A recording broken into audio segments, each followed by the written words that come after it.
So what is up, guys? This is the part 2 of how to make a film in the how-to series. If you guys haven't seen part 1, check it out, links in the description. If you guys have seen it, then let's move on. Let's skip all the formalities and let's just move forward. So this is the production aspect. So you got your location, you got your script, you got your actors. Hopefully you've done some rehearsals in the locations maybe, and hopefully you've seen the locations enough that you have an idea of what you're trying to shoot, what you're trying to go for. Again, I didn't really go into specifics, so there's a lot more to talk about in the pre-production aspect. However, we're going to move on and we're going to talk about production. So production, the most interesting thing is that it's very much a real wild beast of its own. There are, like, for example, let's say you thought of a straight shot, you wanted to shoot like this. You wanted a shot like this, straight on the person. This is how big the face you want it to be in the frame. And then the cinematographer goes like, that's amazing.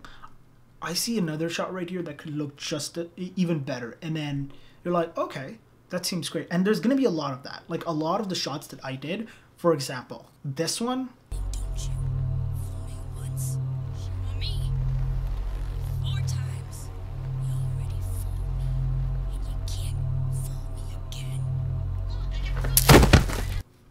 that was done on set. Like I didn't plan for that shot. There's a lot. There's also times where you're trying to do a shot and it's just not working. And the concept is that you surround yourself with enough talented people that you all can think of something. You all can throw ideas and then you can think of something. However, you still want there to be respect. You don't want them to be directing it. Or you don't, if you're the director anyways, you don't want them to be directing it, right? You want them to be telling you ideas that they have, and then you make the final decision. Because if all of a sudden that they're being like, you should do this or you should do this, chaos ensues. The actors don't know who to go to. You feel like you're not giving enough to the film. Maybe you start doubting yourself. A bunch of chaos ensues. Anyways, you need a hierarchy in terms of who to go to, who's the final say, but at the same time you really want to surround yourself. That's why it's really important to surround yourself with a cinematographer that you understand but is also different, thinks in a different way, is not like you. And for me anyways, that's what I like. I like to surround myself with a cinematographer that doesn't think the exact same way, that doesn't love the exact same shots that I love, so that we can come to a happy medium where we both can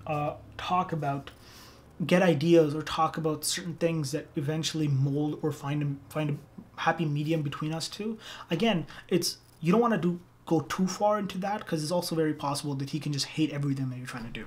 So you need to find people who you kind of like and like to work with. Again, process is different for everyone. Some people like to do different things. I know I've met directors who very much just trust cinematographers and let them do what they're trying to do, because they like to just focus on actors, because that's what they like to do.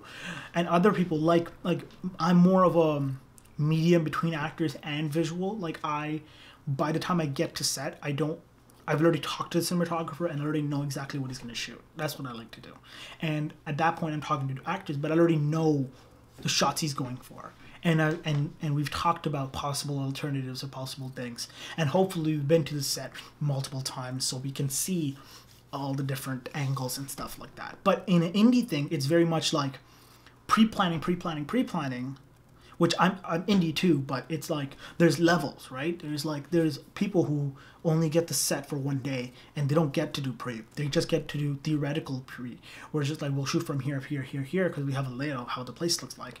But when you get there, you see shots that you wouldn't have seen. So I think that's really important. It's also very possible that people can back out with you last minute. People can come last minute. Problems ensue. It is a game of problem solving. Don't overpack because you'll lose stuff, but pack with things that are very useful. At the same time, unless you're lucky, your first film is going to be, for your first bunch of films, you're going to come across problems that you didn't think of.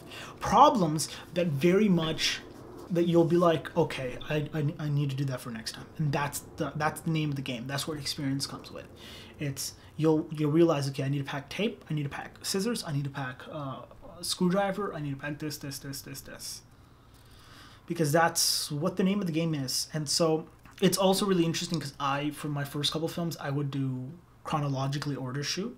I would shoot that way. And for me, emotionally, it would help because I would be able to know how a scene is going story-wise and pacing-wise, how it feels, because I can, in my head, piece it together. And when I did Red Eyed, we didn't do it fully chronologically, which really messed with my head a little bit, because at scenes, I would be like, I don't know if this is working because we haven't shot the scenes before that.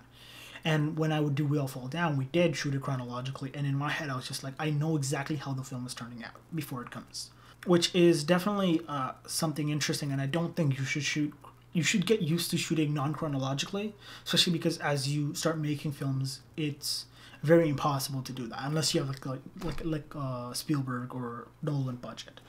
Which I'm pretty sure they don't do it either. Everyone's here to save money, right? So it's very much, they don't do that. And which is why I did it when I was in my early films, because they didn't cost any money. So it was just easier to do. But that's really it about for this episode. There's a lot more to talk about in production. However, I want to keep these videos short, brief, and kind of summarize the biggest things that are coming out of my head currently. And if you guys learned at least one thing from these videos, I feel like I did my job essentially. And just leave a comment about if you guys have any thoughts or anything in specific that you guys want me to address or make another video about. Just reach out. And like, what's the producer's role? Why do I need an AD? And all that fun stuff for production. That's also, AD is also pre-production, but you know what I mean. Talk to you guys later. Peace.